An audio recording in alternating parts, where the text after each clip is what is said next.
The judicial robes feel heavy on my shoulders, a comforting weight I've earned. I sit behind the bench, the polished wood cool beneath my hands. Then he walks in. Ryan Thompson. His usual smugness is plastered across his face, the one I remember so vividly, the one that haunted my dreams in that other life. It falters, then evaporates, as his eyes meet mine. He recognizes me. Good. The courtroom smells of old legal tomes and fresh polish, a scent I've come to associate with justice. Our eyes lock. His face, usually so ruddy and confident, pales to a sickly, chalky white. I almost feel a twinge of something, but I push it down. He deserves whatever is coming. All rise for the Honorable Judge Alexandra Chen. The bailiff's voice booms, sharp and clear. I see Ryan's knees actually tremble. Just a little, but I see it. The irony isn't lost on me. Oh, Ryan.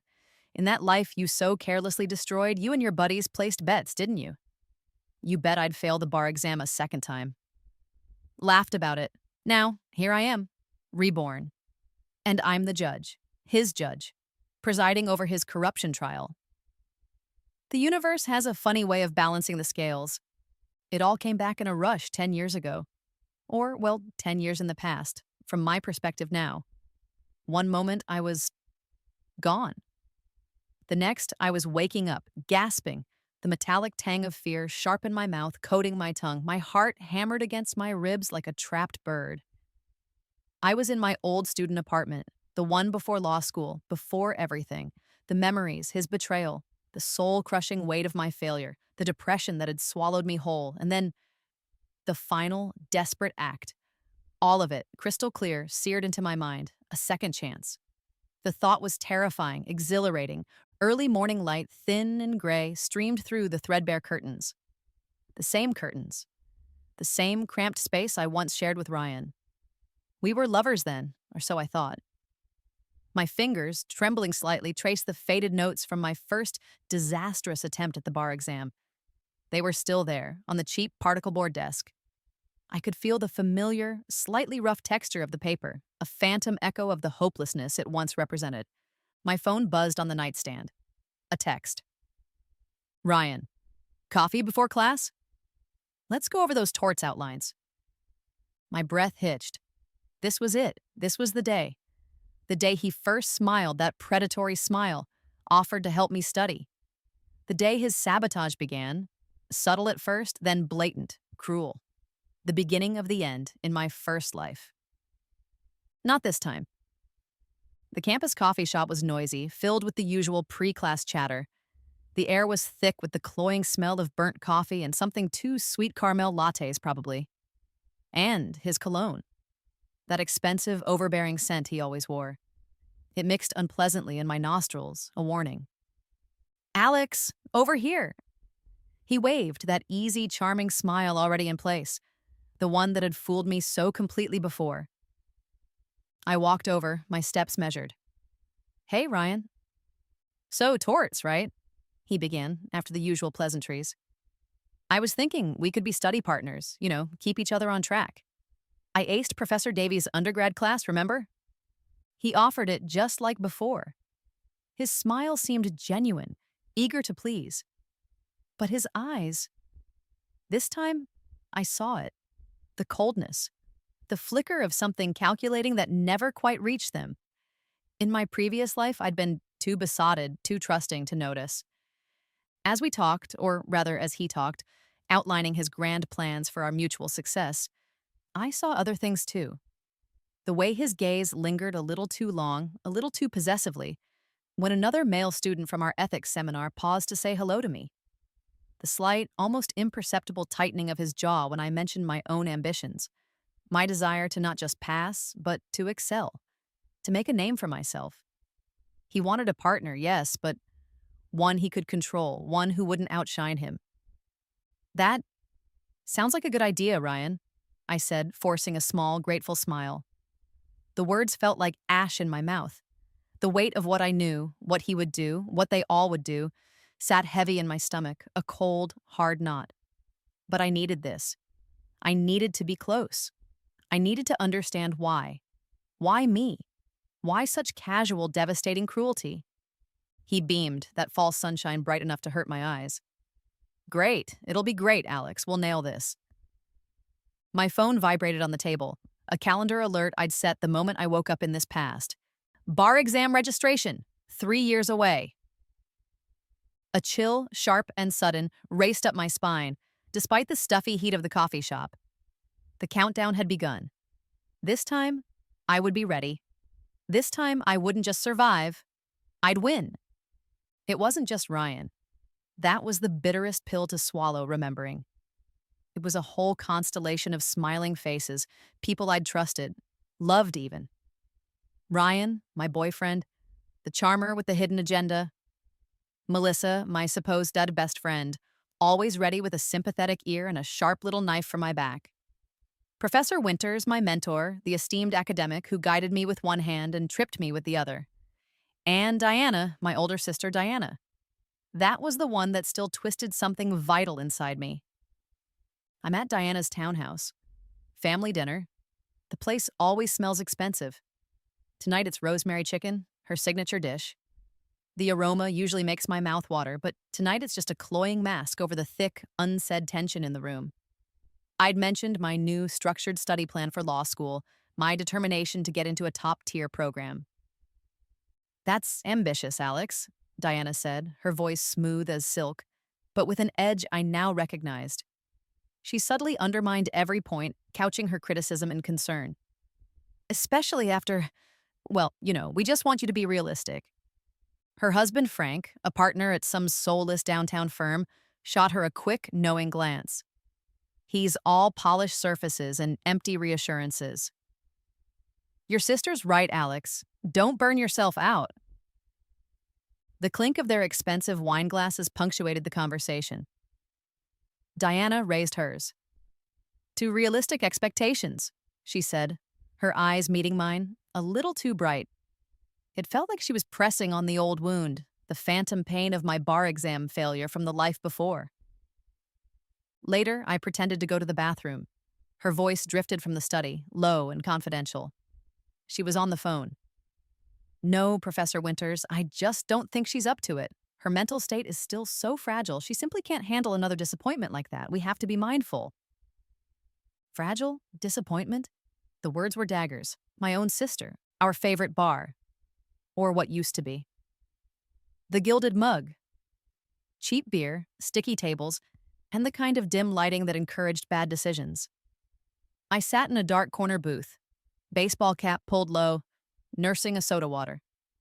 Ryan and Melissa were huddled at their usual table near the flickering neon beer sign.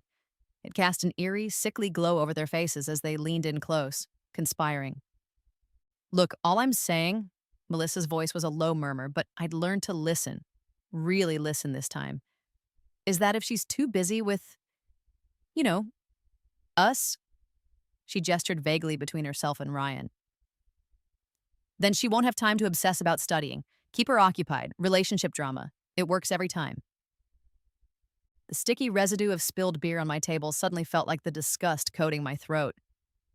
Ryan laughed, a low, ugly sound. Take one for the team, huh, Mel? You think I can handle all that emotional baggage? Oh, please, Melissa scoffed, rolling her eyes. You love it. Besides, her voice dropped even lower and I had to strain to hear. Diana mentioned something about the inheritance.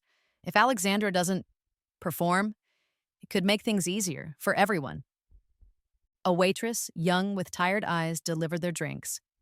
They clammed up instantly, their smiles a little too wide, a little too innocent. As the waitress walked away, I caught another snippet from Ryan. Yeah, Diana said something about that family inheritance thing. Complicated. My success could somehow unlock it for her, or something if Alex fails. He sounded confused but intrigued. I slipped out before they could see me, leaning against the rough brick wall in the cool night air. My breath came in ragged gasps. It wasn't just about me failing. It was about money. Diana's money. And they were all in on it. My own sister leveraging my potential failure for her gain, with Ryan as her willing, clueless pawn. Professor Winter's office was exactly as I remembered it. Books everywhere, crammed into shelves from floor to ceiling. Dust motes danced in the single beam of light from his ancient desk lamp. He feigned concern, his brow furrowed, his voice soft and solicitous. Alexandra, my dear, Diana tells me you're recommitting to your studies with quite the fervor. That's commendable. But are you sure you're ready for the pressure?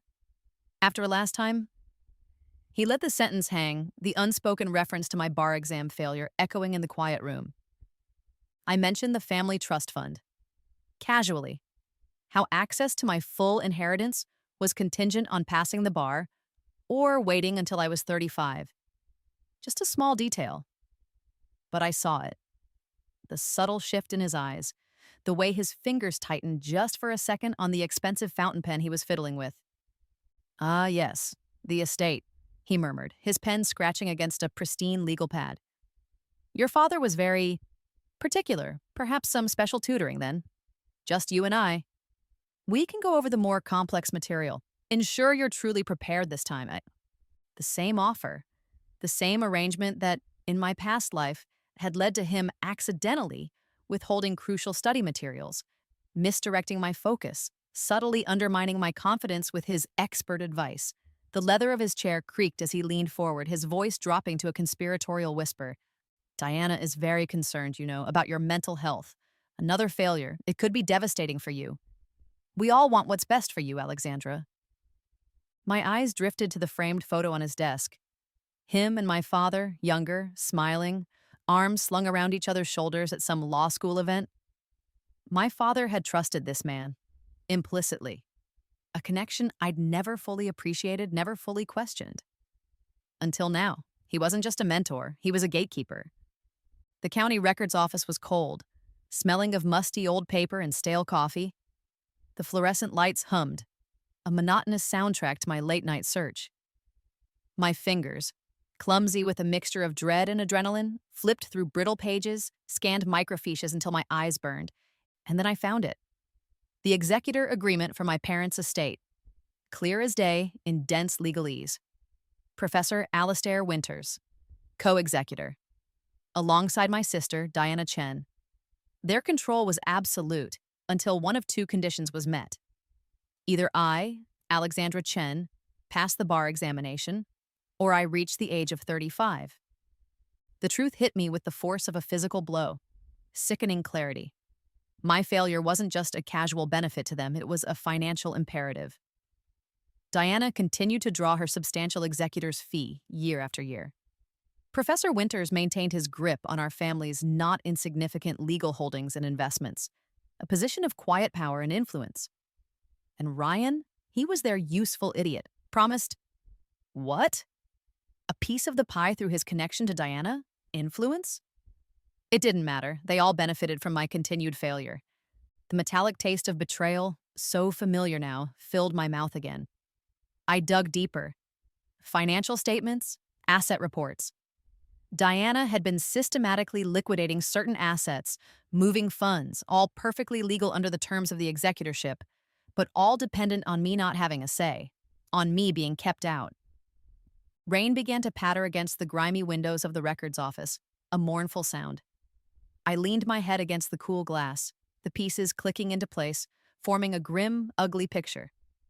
This wasn't just about them wanting me to fail. This was a calculated long-term conspiracy to defraud me of my inheritance. My first concrete plan began to form, hardening from a vague desire for revenge into a steely resolve. I wouldn't just pass the bar. I would dismantle their entire rotten scheme, piece by piece. And I would enjoy every second of it. Constitutional law, my nemesis in the first life, the section that had tripped me up so badly. This time, I was ready. Hours spent in the library, meticulous notes, color-coded and cross-referenced. Ryan knew this was a big one for me, a critical midterm, and he accidentally spilled a large, scalding coffee right across my open notebook. My notes. Pages and pages of them. The hot liquid seeped through, blurring ink, warping paper. The acrid smell of scorched paper and burnt sugar filled our small kitchen. Oh, Alex, I am so sorry. His voice was dripping with insincere apology. His eyes, though, held that flicker again. Satisfaction. Look, don't worry. Here. He pushed his own notebook towards me. Use mine. They're pretty good, I think. I knew those notes. I'd glanced at them in the other life. Superficially fine, but riddled with subtle, critical errors. Omissions. Misleading case summaries. Enough to send anyone who relied on them down a rabbit hole of confusion. His hand landed on my shoulder, fingers pressing down, just a little too hard, possessive. Seriously, don't stress about remaking them. It's late. Let's just take the night off. Relax. Right on cue, Melissa breezed in, keys jingling. Guess what I have? She sang, waving 2 tickets in the air. Last minute, front row for that band you love, Alex. We have to go. The same band, the same concert, the same distraction technique. It was almost insulting how closely they were sticking to their old script. The dull, familiar ache of anticipated betrayal settled in my chest, but I pushed it down. I smiled, a wide, shaky, grateful smile. Oh my God, Melissa, you're a lifesaver. Ryan, you're right. Forget the notes. Let's go. I needed them to think I was still that same, easily manipulated girl. The concert was loud, the bass thrumming through my bones, a physical manifestation of the chaos they were trying to sow in my life. I made a show of it, accepting the plastic cups of beer Ryan and Melissa kept pressing into my hand. I'd take a big gulp, turn away in the flashing lights, and discreetly pour most of it into a nearby potted plant. They were too busy congratulating themselves on their cleverness to notice.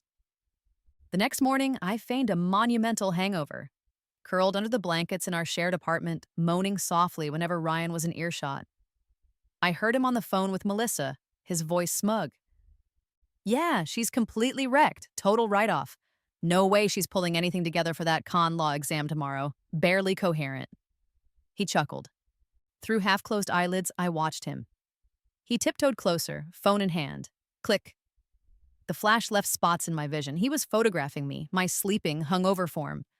Proof for their little group chat, no doubt. Evidence of my impending failure. Perfect, he whispered. More to himself than to Melissa on the other end of the line. She's completely unprepared. This is going exactly as planned. Ice slithered through my veins, but I kept my breathing even, my face slack.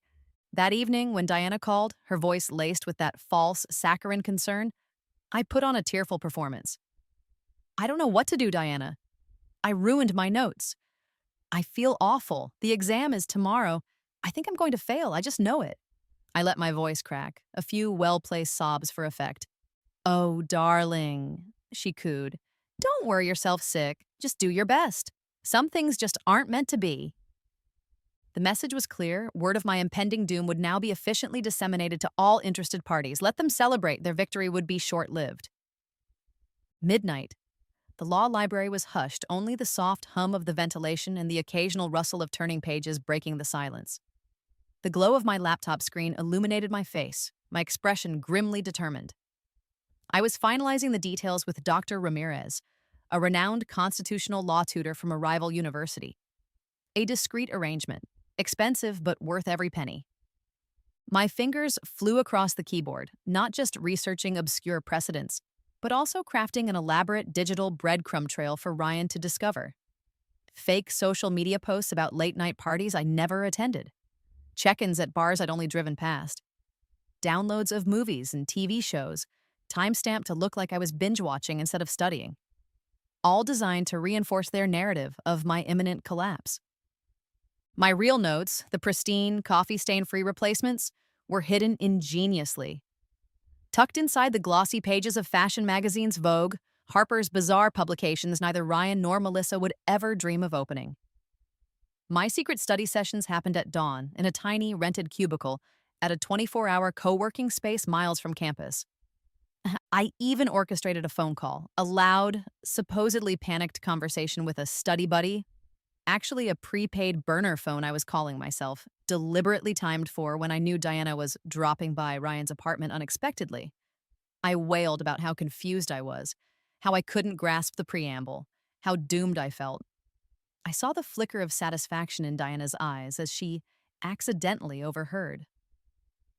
The best part? My small, discreet voice recorder nestled in my bag during one of Ryan's bragging sessions with Diana over speakerphone. Yeah, absolutely ensuring Alexandra remains distracted, Ryan's voice clear and confident. She's so stressed about that con law midterm, it's almost too easy. Mel's got her convinced a few C's are fine, keeps her expectations low. Diana's approving murmur. Click. My first piece of concrete, undeniable evidence. The weight of it in my pocket felt like a talisman. The exam results were posted online a week later. I clicked the link, my heart rate steady. The screen glowed in the dim light of my secret study cubicle. And there it was. My name. Alexandra Chen. At the top of the class, a perfect score. Not just a pass. Excellence. A complete, stunning reversal from my previous life's C-. A small, tight smile touched my lips. The fallout was spectacular. I heard later that Professor Winters had summoned Ryan to his office. Demanded an explanation. How could his protege, the one he was personally tutoring, the one whose notes I had supposedly used, have flunked so spectacularly while I, the fragile, unprepared one, had soared? Ryan's forehead, apparently, beaded with cold sweat as he stammered through some pathetic excuse. Diana's call came later that day. Her voice was strained, the forced cheerfulness brittle. Alex, darling, we heard. Top of the class. How wonderful. We're so surprised. Proud. So proud. Her fingers, I imagined, were whitening around her phone, gripping it too tightly. The smile I couldn't see, I knew, wouldn't be reaching her eyes. Melissa's reaction was almost comical. At our next informal study group meeting, the one they usually use to subtly undermine me, she tried to take credit. See, Alex? I told you those relaxation techniques would work, and using Ryan's notes must have really clicked for you. Her laughter was high-pitched, nervous. The other students, the genuine ones, exchanged skeptical glances. Melissa's cheeks burned a dull red. But the cherry on top was the family dinner Diana insisted on to celebrate my success. The rosemary chicken tasted like ash. Midway through her forced toast to my surprising turnaround, I casually dropped my own little bombshell. Oh, by the way, I said, swirling the cheap wine in my glass, I wasn't drinking her expensive stuff anymore. I'm applying for that prestigious summer internship. At Miller and Sterling? The one that handles all of Grandfather's corporate accounts? Diana choked on her wine. A beautiful, sputtering choke. Frank patted her back a little too enthusiastically. Access. That internship would give me legitimate, undeniable access to our family's legal documents, the ones Professor Winters and Diana had kept under lock and key for so long. The game, I thought, was truly on. Okay, here's the continuation of the story, picking up from the end of Section 3. My success in constitutional law clearly rattled them. They couldn't understand it. It didn't fit their narrative of my inevitable decline. So, naturally, they had to escalate. Professor Winters, with a thin smile that didn't reach his cold eyes, announced the pairings for the critical moot court competition. And for Team Delta, he said, his gaze lingering on me, Alexandra Chen and Ryan Thompson. A collective murmur went through the lecture hall. Ryan and I, after my surprise triumph and his less-than-stellar performance, it was a deliberate, malicious pairing, designed to give Ryan direct, unmitigated access to my work, to my preparation, designed for sabotage. The tension in our practice sessions was suffocating. Ryan's cologne, the one I used to find appealing in that other, naive life, now just made me nauseous. He was either sullen and uncooperative or overly solicitous, offering help that was clearly intended to misdirect. The night before our initial brief was due, our primary case files, printouts, highlighted articles, handwritten notes, vanished from the locked study room we'd been assigned. I don't understand it, Alex, Ryan said, running a hand through his perfectly styled hair, his face a mask of bewildered innocence. I triple-checked the lock. I knew he'd taken them. Then came Melissa, ever the helpful friend. Oh my God, you guys, that's terrible. Look, I was looking over a draft of your argument outline last week, and I had a few thoughts, just some minor revisions to strengthen your position. She handed over a flash drive, her helpful last-minute revisions. I remembered this tactic. In my previous life, her minor revisions had completely gutted our core argument, twisted our logic, and sent me into a spiral of self-doubt that destroyed my confidence during the actual presentation. And Diana. Of course, Diana had to make her contribution. She paid a surprise visit to the apartment Ryan and I still technically shared, though I mostly slept in my secret study nook. Her face was etched with concern. Alex, darling, you look dreadful, so stressed. I brought you something. She pressed a small, unlabeled vial of pills into my hand. Just a mild sedative, to help you cope with the anxiety. My doctor prescribed them for me when I was overwhelmed with wedding planning for Frank. I recognized them. The same little white pills. The ones that had fogged my brain, dulled my thinking, made me sluggish and unable to focus before my first bar exam in that other life.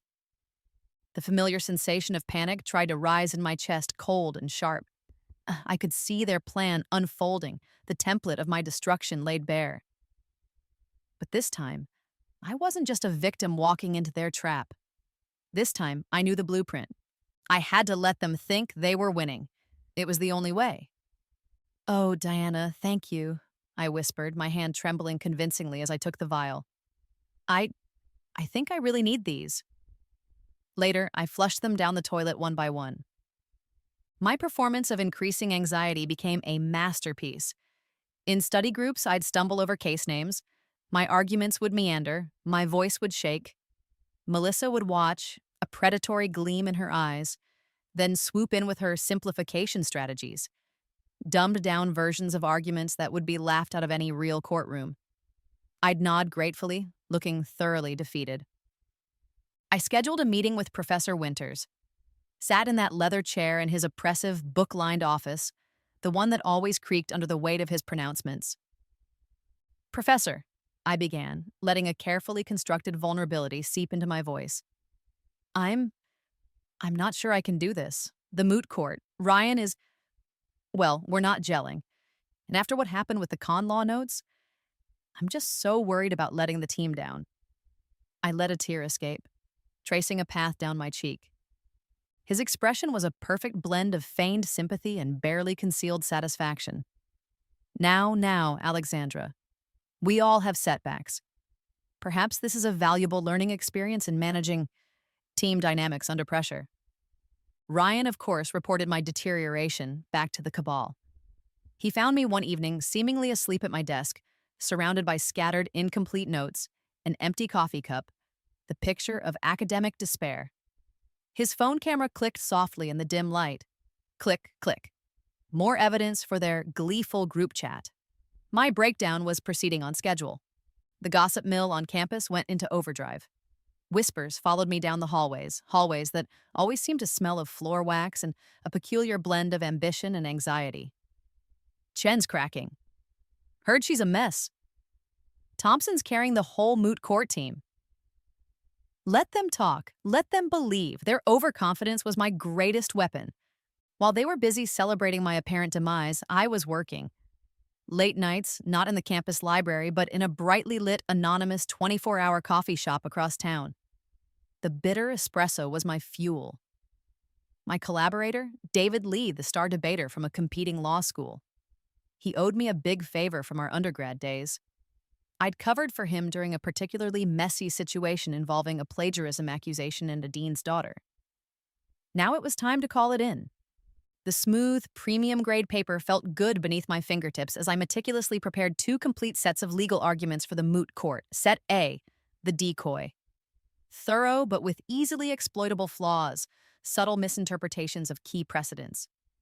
This was the version Ryan would see, the one he and Melissa would undoubtedly try to improve into oblivion. Set B, my actual submission. Sharper, more innovative, bulletproof. This one, no one but David and I knew about. Back in the study room, Ryan and I shared the scene of the mysterious disappearance of our original files. I made a small, crucial addition.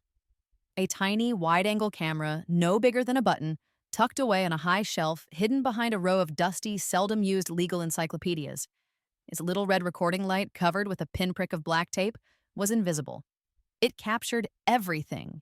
Ryan, late one night, carefully swapping out my printed draft of Set A with a subtly altered version. Melissa looking over his shoulder, a satisfied smirk on her face. To complete the illusion of my mental collapse, I created a digital trail. Emails to the university counseling service, inquiries about stress management workshops, search histories for symptoms of academic burnout. I knew Diana, with her concern for my mental health, would likely try to get Professor Winters to check my university IT activity. Let her find what she was looking for. The final piece of my counter strategy was a simple flash drive. It hung on my keychain, innocuous, but it contained everything. The damning video footage of Ryan and Melissa sabotaging the decoy files, and my pristine, meticulously prepared Set B arguments. My insurance policy, my ace in the hole, moot court competition day. Sunlight streamed through the high, arched windows of the university's grand appellate courtroom, illuminating dust motes dancing in the air. The room was packed, students, faculty, even a few local judges acting as panelists. Ryan looked smug. He thought he knew exactly what I was going to say and exactly how flawed it would be. I rose to the podium, took a slow, deliberate breath, and began. Not with the fumbling, uncertain arguments from Set A, but with the sharp, incisive, and completely unexpected arguments from Set B. There was a collective intake of breath from the spectators, a rustle of papers as people tried to follow along with their pre-distributed copies of what should have been our argument. I cited precedents Ryan had never seen, introduced lines of reasoning we'd never discussed in our practice sessions. My voice was clear, confident, unwavering. I owned that courtroom. I saw Professor Winters sitting in the front row with the other faculty. His expensive fountain pen, the one he was using to take notes, snapped audibly in his grip. Ink, dark and viscous, stained his fingers. His face was a mask of stunned disbelief. He knew. He knew he'd been outmaneuvered. During the mid-session break, Ryan cornered me, his face ashen, his voice a desperate, panicked whisper. "What the hell was that, Alex? Those weren't our arguments. What did you do?" I just smiled, a calm, cool smile. I pulled out my phone, tapped the screen, and held it up for him to see. The video. Him and Melissa, clear as day, hunched over our desk, swapping out the files.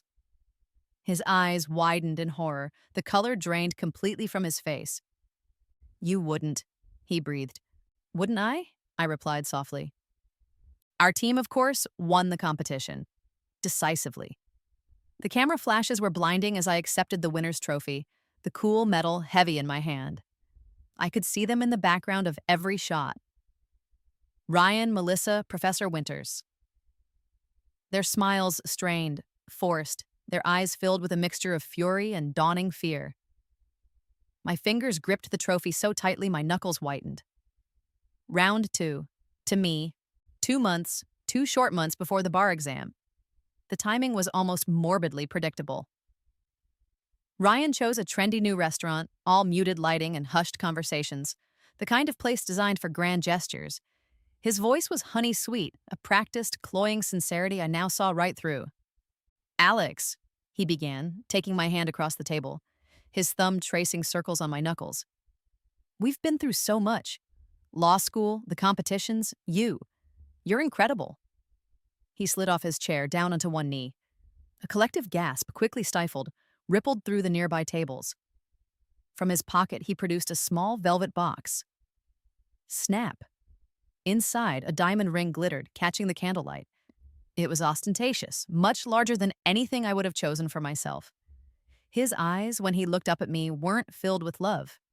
They were calculating, assessing my reaction. "Alexandra Chen, will you marry me?" This was it. The ultimate betrayal, the one that had cemented my despair in the other life. The promise of a future dangled just before the finish line, designed to distract, to derail. Diana was naturally over the moon. Her enthusiasm was shrill, almost manic. "Oh, Alex, darling, this is wonderful news. Ryan is such a dear. We must have the wedding before the bar exam. A beautiful celebration to look forward to take your mind off all that stress." Her insistence was a steel trap disguised in lace. Melissa, predictably, volunteered to be my maid of honor. Within days, she was armed with a clipboard, swatches, and an inexhaustible list of wedding-related tasks that, if I actually engaged with them, would consume every waking moment, every ounce of my study time. "We need to book the calligrapher, Alex, and what about the string quartet for the reception? And the ice sculpture swan or hearts?" And Professor Winters, ever the benevolent patriarch, offered his sprawling lake house for the ceremony. "A beautiful, tranquil setting, my dear," he'd said, his smile avuncular. "I've already checked the calendar. The third weekend in July would be perfect." Coincidentally, the exact weekend of the final intensive bar exam preparatory course, the same course whose absence, due to my rushed pre-bar wedding in the previous life, had been a significant factor in my failure. They were all playing their parts perfectly, weaving the web tighter. I cried. Of course I cried. Big, fat, theatrical tears. "Yes, Ryan. Yes, I'll marry you," I sobbed, letting the mascara track down my cheeks. Ryan's hug felt like a vice.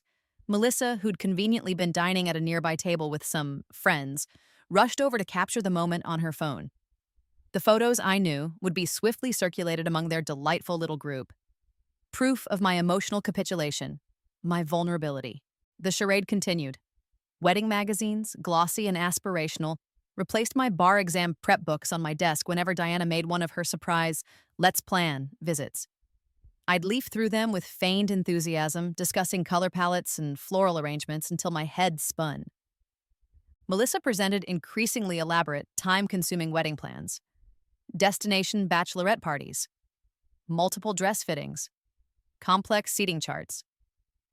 I'd nod, exhausted, my bar exam books gathering a visible layer of dust on the shelves in the apartment I still shared with Ryan. "Alex, are you sure about this caterer?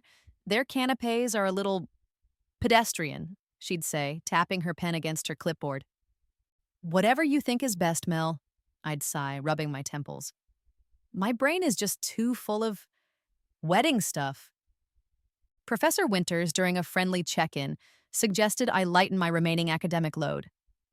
"Focus on this special time, Alexandra. The bar exam will still be there. Don't overwhelm yourself." "You're right, Professor," I agreed, my voice small and defeated. Maybe I've been pushing myself too hard. His smile was genuine this time, relaxed. He thought he had me, they all did. Ryan was triumphant. I knew because I saw the text he sent to Diana, a triumphant little message that flashed on his phone screen when he left it unattended on the coffee table. "Ryan, she's finally accepted her limitations. Wedding plans are full steam ahead. Bar prep is basically non-existent. We're golden." He didn't know about the spyware, the little program I'd managed to install on his phone after the moot court debacle, disguised as a battery-saving app. His overconfidence was, as always, his undoing. My apparent surrender was complete. While they were busy congratulating themselves, my real life was happening in secret. I'd rented a small, anonymous apartment across town. Sparse, yes, but meticulously organized. Stacks of bar exam materials covered every surface: casebooks, outlines, practice tests. My sanctuary, my war room. My secret weapon this time wasn't just my own determination. I'd reached out to Judge Harrison, a retired family court judge who had been a close friend of my parents. He was old school, sharp as a tack, and had always had a soft spot for me. The scent of his pipe tobacco cherry blend, just like my father used to smoke, was a strange comfort as he listened to my carefully edited version of events. He didn't need to know about the rebirth, just about the betrayal and the stakes. He agreed to help me prepare, to be my unseen mentor, his wisdom invaluable, his discretion absolute. To cover my tracks, I created an elaborate fake wedding planning diary, filled with fictitious vendor appointments, dress fittings that never happened, cake tastings I never attended. Each entry meticulously timed to coincide with my actual intensive bar exam study sessions with Judge Harrison, or my solitary deep dives into complex legal doctrines. The voice recorder was my constant companion again. Every conversation with Diana about her financial concerns, if I didn't marry into a stable situation, that is, Ryan, whom she imagined she could control. Every discussion with Professor Winters where he casually reminded me of the executor arrangements and how much smoother things would be if I focused on my domestic future. Every instance of Ryan boasting about the connections and opportunities that would open up to him once we were married and he had access to what he believed was my family's influence. It was all there: motive, intent, conspiracy. Then, the decisive moment. 2 weeks before the bar exam, 1 week before the sham wedding. I walked into the county courthouse not as a bride-to-be, but as a petitioner. The legal documents felt heavy and powerful in my hands. A temporary restraining order against Diana Chen and Professor Alastair Winters, executors of the estate of Arthur and Eleanor Chen. Grounds: evidence of systematic fraud, mismanagement of assets, and conspiracy to obstruct a beneficiary's rightful inheritance. The evidence packet included select audio recordings, preliminary financial analyses I'd painstakingly compiled from the documents I'd accessed during my internship, and sworn affidavits. The court clerk's stamp, as it came down on the documents, was a thunderous, satisfying sound in the quiet, sun-drenched office. The first domino had fallen. The morning of what was supposed to be our wedding rehearsal dinner. The first day of the actual bar exam. Ryan woke up not to his blushing bride-to-be, but to an empty apartment. My side of the closet was bare, my books gone. On his pillow, a single, crisp white envelope. Inside, a short typed note. Dear Ryan, gone to take the bar exam. Don't wait up. Alexandra. Underneath, a copy of the restraining order, already filed and served on Diana and Professor Winters that same morning. Diana's frantic calls, I was told later, went straight to my voicemail. I didn't hear them. I was sitting in the vast, silent examination hall, the scratch of hundreds of pencils filling the air. A soothing, rhythmic sound. I worked through the questions methodically, calmly, years of preparation from 2 lifetimes, culminating in this moment. The emergency hearing for the restraining order was scheduled with surprising speed, thanks to some discreet nudging from Judge Harrison's old colleagues on the bench. The courtroom fell silent as my lawyer, a sharp, no-nonsense woman recommended by my mother's old firm, more on that later, presented the initial evidence. The recordings of Diana's anxious plotting, Professor Winters' self-serving advice, financial documents showing irregularities, assets sold below market value, funds diverted to accounts linked to Diana's husband, witness statements from wedding vendors who, under oath, admitted they'd been paid substantial deposits for services for a wedding that seemed to have no concrete plans, their contact being primarily with Melissa, acting on Diana's instructions. Professor Winters' carefully constructed academic reputation began to crumble as the university's ethics committee, prompted by an anonymous tip enclosing my complaint and supporting evidence, launched its own investigation into his conduct, specifically his systemic sabotage of my education and his abuse of his executor role. The bar exam results were released online 6 weeks later. I was at my lawyer's office preparing for the next stage of the civil suit against Diana and Winters when the email notification pinged on my phone. The judge in the estate case had just issued a preliminary ruling, freezing all remaining assets of the Chen estate pending a full investigation, citing credible evidence of fiduciary misconduct and potential fraud. My lawyer grinned. Good news, I hope. I clicked the link, scanned the list, and there it was, Alexandra Chen, among the highest scorers. The email notification chimed, a small, victorious sound in the quiet office, a perfect counterpoint to the legal storm I had unleashed. My smile was genuine. This time, it reached my eyes. 6 months after passing the bar, I wasn't scrambling for a job. I was walking into the gleaming, opulent offices of Thorne and Associates, one of the city's most prestigious and notoriously selective law firms. The elevator ascended smoothly, silently to the executive floors. Marble, dark wood, hushed efficiency. The managing partners didn't just know my name, they greeted me with a warmth that felt oddly familiar. The revelation came in an office larger than my old student apartment, with a panoramic view of the city skyline that could take your breath away. Elizabeth Thorne, the firm's founder and senior partner, a woman whose name was whispered with awe in legal circles, gestured for me to sit. She was elegant, formidable, with eyes that seemed to see everything. Alexandra, she said, her voice calm and steady, your mother was my dearest friend, my closest confidant from our wild days in law school right up until... Her voice caught just for a moment. Until the accident. She had been watching me, all this time, from afar.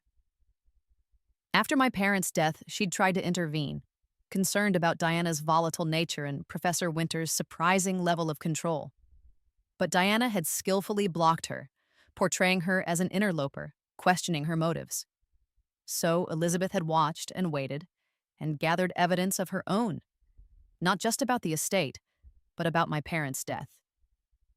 The official ruling was an accident, Alexandra, she continued, her gaze direct and unwavering.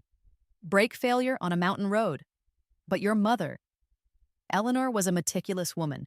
She had her car serviced like clockwork, and she had enemies, powerful ones, thanks to some of the pro bono cases she was passionate about. She slid open a heavy drawer in her antique mahogany desk.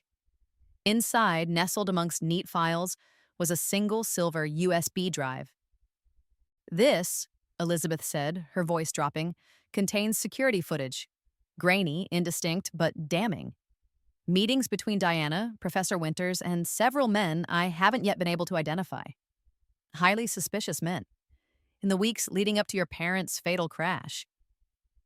My breath caught in my throat. This was bigger, darker than I could ever have imagined. I've had a private investigator looking into this for years, Elizabeth explained.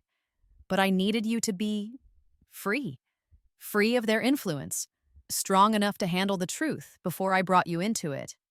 Your mother, in her will, appointed me as your guardian, your protector, should anything happen to them and should Diana prove unsuitable. Diana, with Winter's help, managed to have that clause legally suppressed, arguing I was an outside party with no standing. They didn't count on your resilience, Alexandra, or your mother's foresight. The revelations kept coming, each one more staggering than the last. Elizabeth Thorne wasn't just my mother's old friend. She was the architect of a lifeline my mother had secretly put in place for me.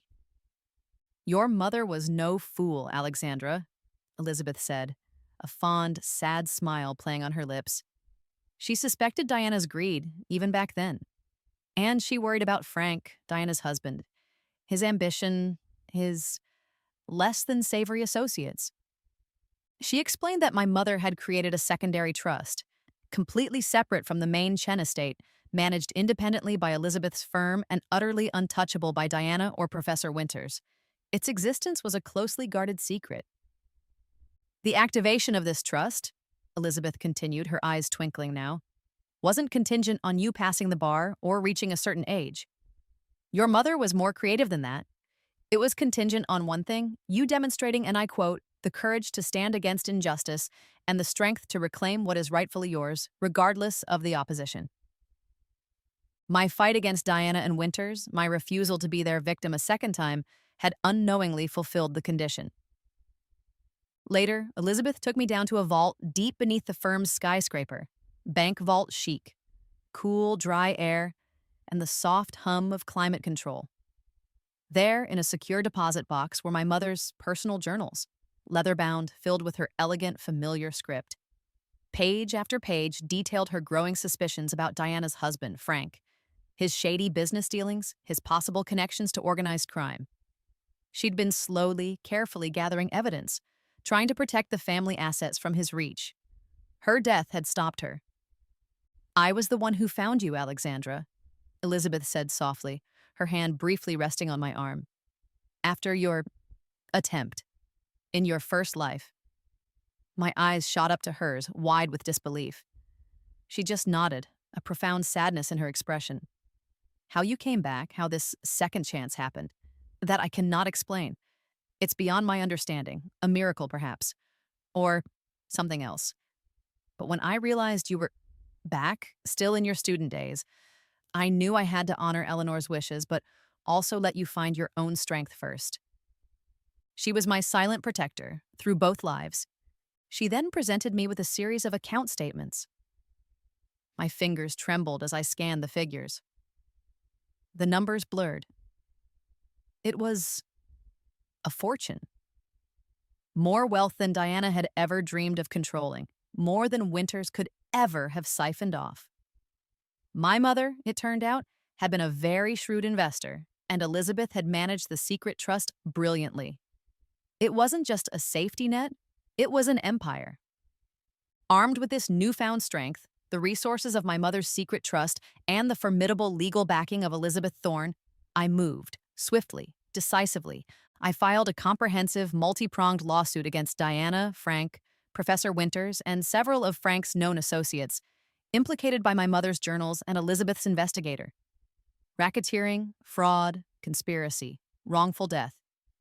The stack of legal documents was substantial, heavy in my hands as I placed them on the court clerk's desk. This wasn't just about getting my inheritance back. This was about justice for my parents. The news of the lawsuit, with its explosive allegations, sent shockwaves through the city's legal and financial communities. And then came the next move, orchestrated by Elizabeth's powerful connections. My appointment by the state attorney general as a special prosecutor focusing on white-collar corruption cases. It was an unprecedented move for someone so young, so new to the bar. But my academic record, my moot court victories, and the now very public battle against my own corrupt fiduciaries made me a potent symbol.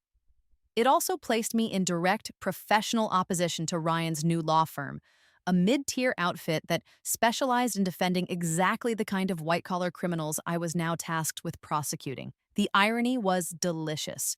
Things began to unravel quickly for them. Frank, Diana's husband, was indicted for a slew of financial crimes, much of the evidence stemming directly from my mother's hidden records and Elizabeth's investigation. His arrest, Perp walked in handcuffs from his mahogany-paneled office, made the front page of the city paper. Professor Winters, already reeling from the university ethics probe, now faced formal disbarment proceedings. His academic reputation was shattered. Colleagues who had once lauded him now crossed the street to avoid him. His carefully constructed world of intellectual superiority and quiet manipulation was collapsing around him. And Ryan, poor, ambitious, clueless Ryan. When the partners at his new firm learned of his deep, documented involvement in the conspiracy to defraud me, and his impending inclusion as a defendant in my civil suit, they voted unanimously to expel him. His carefully cultivated career trajectory, the one he'd been willing to betray me for, took a nosedive.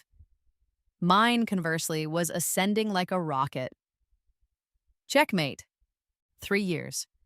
It felt like a lifetime, yet it passed in a blur of hard work, late nights, and courtroom battles. I now sat in judges' chambers, the leather of the high-back chair still new enough to creak when I leaned back. The city skyline spread out before my window, a glittering testament to something. Perseverance, perhaps. Or just the universe's strange, circuitous path to justice. My rise to the bench had been meteoric, the youngest judge appointed in the district's history. It wasn't just my exceptional legal work, my high-profile wins as a special prosecutor. It was also the quiet, powerful support of Elizabeth Thorne and my mother's network of influential friends, people who had seen my parents' integrity and were now determined to see their daughter succeed and see their betrayers fall. The court clerk, a kindly woman named Martha with a no-nonsense demeanor, poked her head in. Judge Chen? A bit of news you might find. Interesting. Ryan Thompson was just arrested. Evidence tampering in that O'Malley embezzlement case his firm was handling. Looks like he got desperate trying to salvage his career.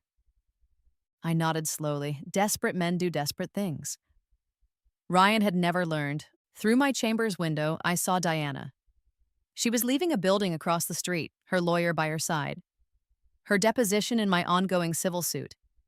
The expensive designer clothes were gone, replaced by something off the rack, ill-fitting. Her face was drawn, aged. The executor's fees had been cut off years ago. Frank was serving a lengthy prison sentence. Her world had shrunk to the size of her legal bills. Martha reappeared, a file in her hand. Your next arraignment, Judge. I took the file, opened it, and there it was. People v. Thompson, Ryan. The universe, in its perfect, sometimes brutal symmetry, had delivered my first betrayer directly to my courtroom. The power had well and truly shifted. Ryan Thompson stood before my bench. The expensive suit he wore, once a symbol of his arrogant ambition, now hung loose on his frame. Stress, and perhaps a dawning understanding of his predicament, had taken its toll. The courtroom buzzed with hushed whispers from the gallery, packed with spectators, reporters, and curious lawyers. The irony of our reversed positions was a palpable thing in the air, thick and heavy. He looked up, his eyes meeting mine, and I saw the flicker of recognition. Then the dawning horror as he fully processed who the judge assigned to his arraignment was. The woman whose life he'd tried to ruin, not once, but twice, if you counted the life he didn't know I remembered.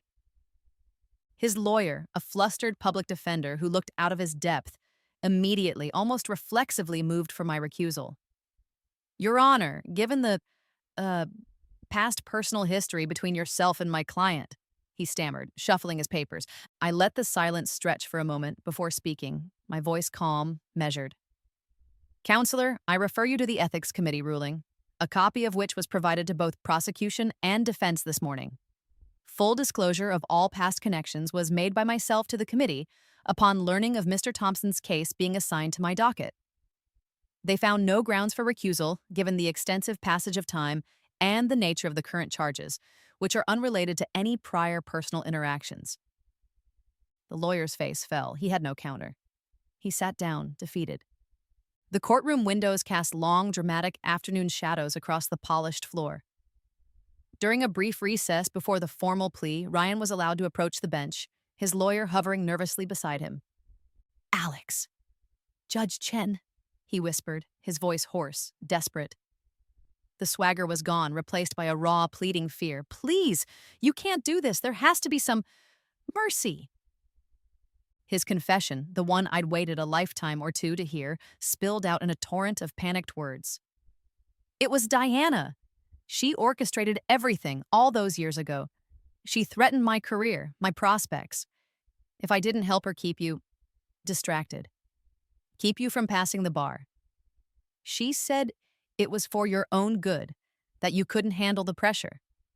I was young, stupid, ambitious. I never thought. His voice cracked, emotion finally breaking through the carefully constructed facade. His regret, in that moment, actually seemed genuine. Or maybe he was just a very good actor terrified of prison. It was hard to tell. It no longer mattered. The wolves, now toothless and scattered, began to circle, not with aggression, but with desperate pleas for absolution. A handwritten letter from Diana arrived at my chambers, on expensive, cream-colored stationery that seemed a relic from her former life.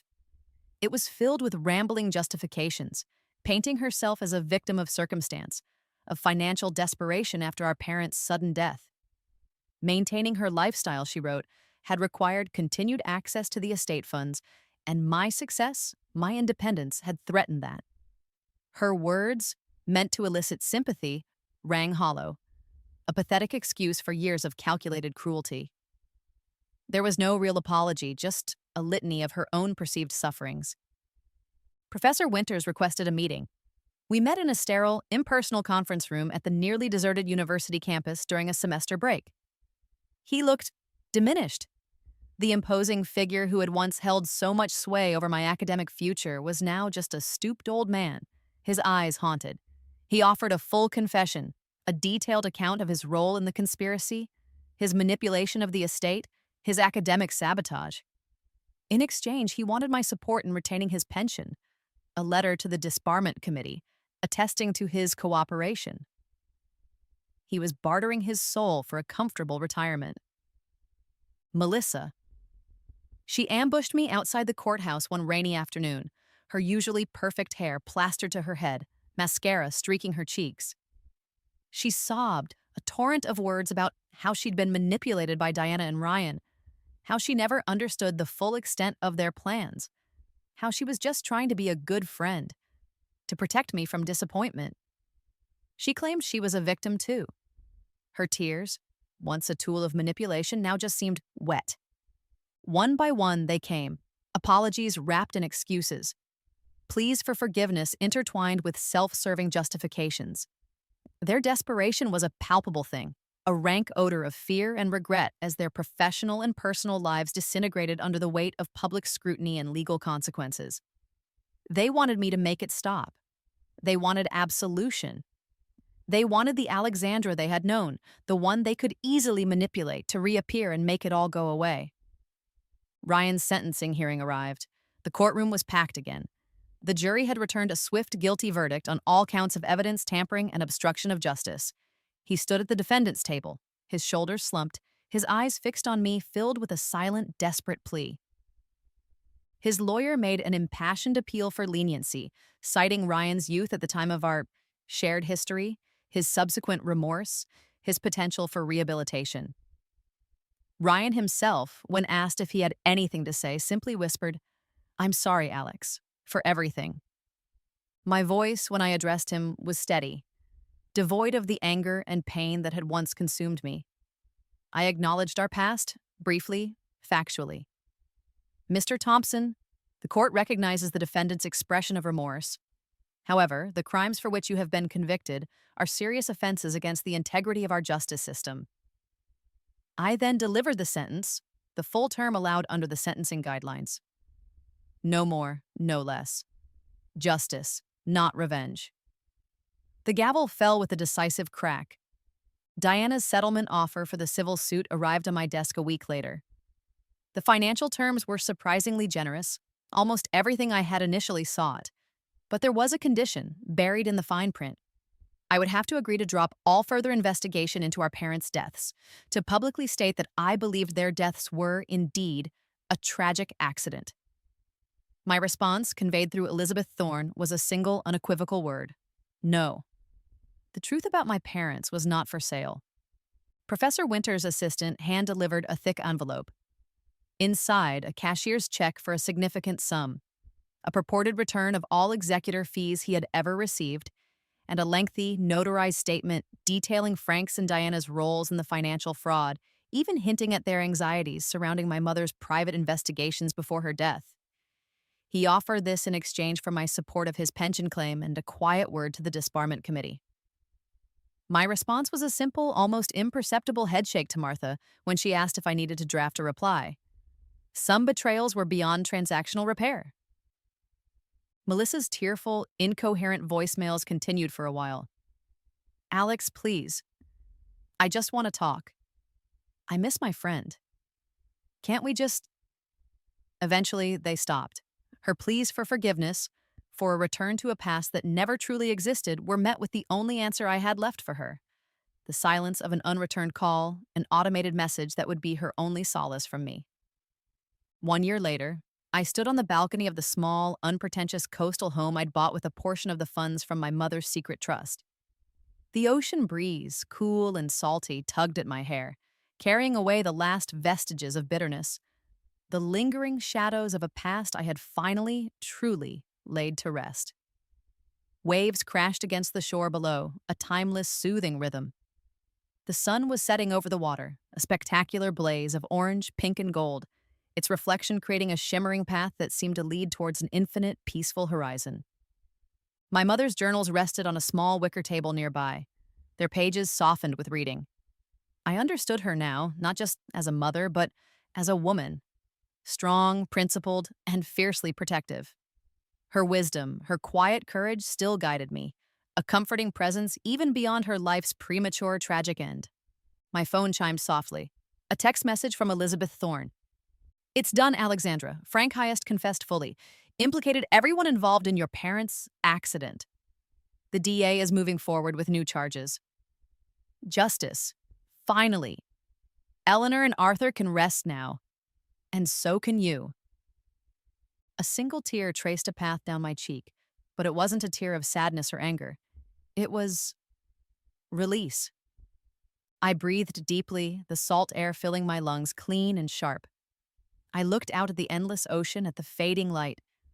The weight I had carried for so long through 2 lifetimes, the weight of betrayal, of failure, of a relentless burning need for revenge, then for justice. It was gone. In its place, there was just a quiet, peaceful certainty. I hadn't just reclaimed my inheritance or my career, I had reclaimed my life, my destiny, and it was, finally, my own.